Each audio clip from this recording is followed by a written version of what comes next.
बिस्मिल्लाहिर्रहमानिर्रहीम अस्सलाम वालेकुम। मेरा नाम सैयद फैसल शकील है।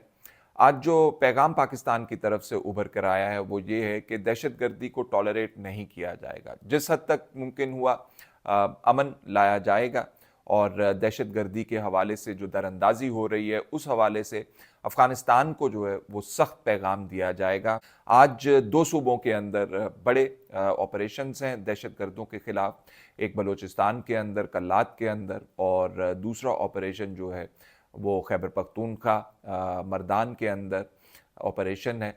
और इसमें जो मर्दान के अंदर ऑपरेशन हुआ है खैबर पख्तूनख्वा की हुकूमत ने इस हवाले से कहा है कि शहरियों की इसमें हलाकतें भी हुई हैं और ये कहा गया है कि ये काउंटर टेररिज्म का ऑपरेशन था और इसमें हमें दिली अफसोस है। दूसरी तरफ कुरम के अंदर अमन मुआहिदा है और इस अमन मुआहिदे के मुताबिक 8 माह तक ये मुआहिदा जो है इन फोर्स या इन फील्ड रहेगा। उसके बाद जो है मामला दोबारा सिरे से देखे जाएंगे। जो ऑपरेशन की तफसील है उस हवाले से आपको थोड़ा सा ब्रीफ कर दें कि जो कलात के अंदर ऑपरेशन हुआ है उसमें 6 हाई वैल्यू टारगेट या हाई वैल्यू टेररिस्ट जो हैं वो एलिमिनेट किए गए हैं। और इनके प्रेस रिलीज़ के मुताबिक ISPR की प्रेस रिलीज़ के मुताबिक ये दहशतगर्दी के वाक़यात के अंदर मुलव्विस थे। ना सिर्फ सिक्योरिटी फोर्सेस बल्कि मासूम शहरियों की हलाकत का भी ये बायस बने थे। दूसरा जो ऑपरेशन हुआ है काटलांग के अंदर उसमें दहशतगर्दों की हलाकतें भी हैं और साथ साथ गुज्जर कम्युनिटी जो है वो इस वक्त सवात के अंदर प्रोटेस्ट कर रही है कि शहरियों की हलाकतें भी हुई हैं। उन्होंने सवात की जो सड़क है उसको भी बंद किया है।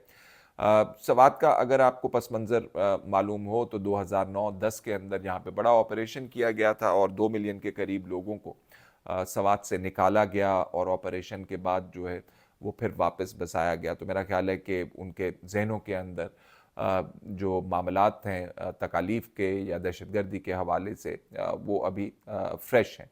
तो बड़ा मुश्किल उन्होंने कठिन वक्त गुजारा है और सवात का जो ऑपरेशन था वो भी कठिन ऑपरेशन था, मुश्किल ऑपरेशन था, आबादी के अंदर ऑपरेशन था, पहाड़ों के बुलंदियों के ऊपर ऑपरेशन था। सवात को 2 हिस्सों में तकसीम किया गया। एक में जनरल सज्जाद गनी साहब मामलात देख रहे थे जो कि अलपुरी के अंदर शांगला के अंदर स्टेशन थे। दूसरा जो हिस्सा था उसमें जनरल एजाज अवान साहब ऑपरेशन को देख रहे थे और इसके अंदर मुख्तलिफ जगह के ऊपर हमने जा के ये ऑपरेशन देखा और इसकी पेचीदगियों का अंदाज़ा लगाया, जिसके अंदर हम मट्टा गए, जिसके अंदर हम कबल गए, जिसके अंदर हम शांगला गए, रोनियाल गए, पियोचार के पहाड़ों के ऊपर हम जो है ऑपरेशन देखते रहे।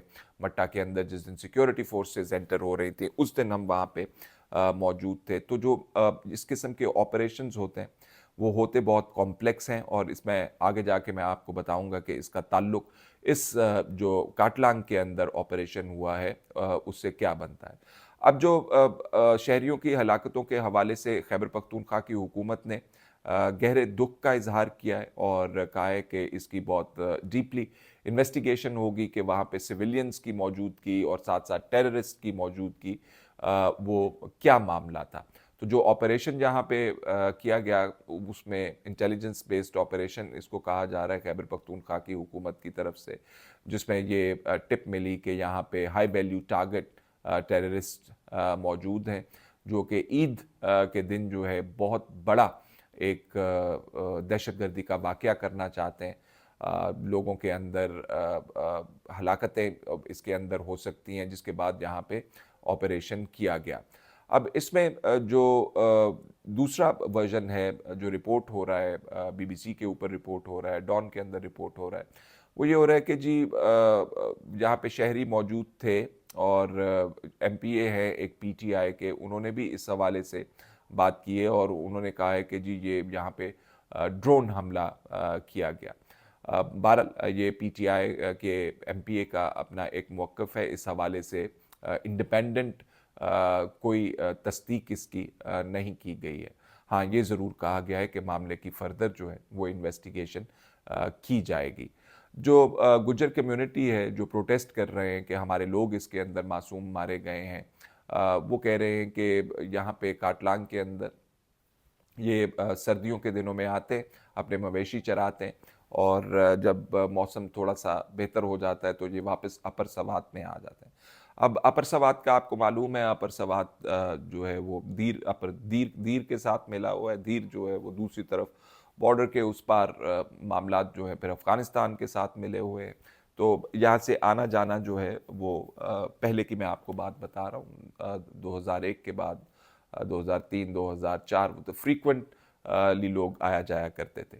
तो ये जो कहा जाता है कि ये हमारे लोग जो हैं ये बकरियां चराते थे, अब इसकी इन्वेस्टिगेशन अभी होना बाकी है। और मैं ये कह इसलिए रहा हूँ कि जब हम ऑपरेशंस देखने के लिए सवात के अंदर जाते थे तो जो सिक्योरिटी फोर्सेस की तरफ से एक कॉमन शिकायत हमें सुनने को मिलती थी, वो ये मिलती थी कि आबादी में बहुत पेचीदा होते हैं इस तरह के मामलात को जांचना, दहशतगर्दों से लड़ना। ये फायरिंग कर देते हैं, जब इनके हम पीछे जाते हैं तो ये हथियार फेंक के बकरियां चराना शुरू कर देते हैं। तो ये हमें फ्रीक्वेंटली वहाँ पे एक शिकायत मिलती थी। और दहशतगर्द जो है जब लोकल आबादीज़ के अंदर घुल मिल जाते हैं या उनसे प्रोटेक्शन लेते हैं या वहाँ पे आते हैं या उनके रस्म व रिवाज इस्तेमाल करते हैं, ये हमने देखा सारा कुछ, उनके रास्ते इस्तेमाल करते हैं, तो ये मुश्किलात खड़ी करते हैं। और सवात के अंदर भी इसी तरह हुआ था।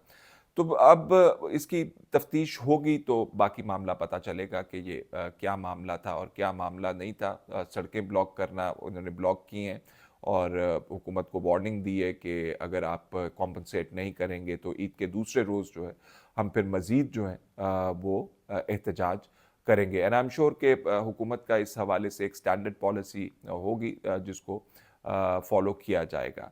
तो जो ये लोकल लोगों के साथ गर्दी का नेक्सस या दहशतगर्दों का नेक्सस बनता है, ये एपीएस वाले मामले के अंदर भी हमने यही देखा कि उस पार से अफ़गानिस्तान से दहशतगर्द आए और रात उन्होंने जो एपीएस स्कूल के पीछे मस्जिद थी वहाँ पे गुजारी, और उसके बाद जो है आके उन्होंने स्कूल के ऊपर हमला किया था। तो जो मामलात हुकूमत अफ़गान मुहाजिरीन के हवाले से, पनाहगज़ीन के हवाले से कह रही है कि इनको वापस भेजना है और उसके अंदर लचक कोई नहीं आएगी, वो इसी मामले से जुड़े हुए हैं कि जो लोकल लिंक्स इस्तेमाल होते हैं, जो सहूलतकारी होती है, तो एक सख्त फैसला किया गया है और उसको फॉलो अप किया जा रहा है।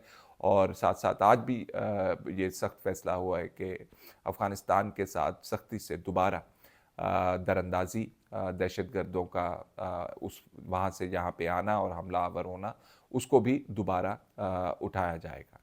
फ़िलहाल इतना ही जी, इजाज़त दीजिए। अल्लाह हाफ़िज़।